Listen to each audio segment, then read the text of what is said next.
Ito po'y kaklasiko sa law school pero in the interest of public service, kailangan natin siyang pangalanan. Si Attorney Cheloy Garafil, siya po yung SecGen ngayon ng House of Representatives. Apparently, yung pangalawang impeachment complaint ay ayaw tanggapin.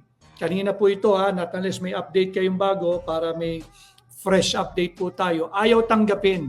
Bawal po iyon. Bawal po iyon. Hindi ho kasi nangangahulugan na meron ng naunang impeachment. Actually, naunang impeachment, impeach me ho yun. We all have to remember na ang Kongreso ay naka-recess ngayon or naka-adjourn pa. Hindi pa po sila in session.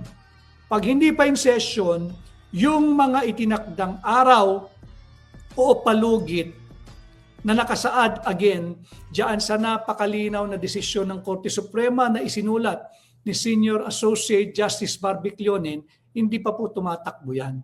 So yung kaninang nagfa-file na ayaw tanggapin, kalampagin po ninyo yung Office of the Secretary General ng House of Representatives. Oy, mahiya ka naman. Tanggapin mo yung complaint na yan. Bawal na hindi mo tanggapin yan. Kahit na sabihin mong pinadala mo na yung unang impeach me sa tanggapan ng speaker, walang pakialam yun.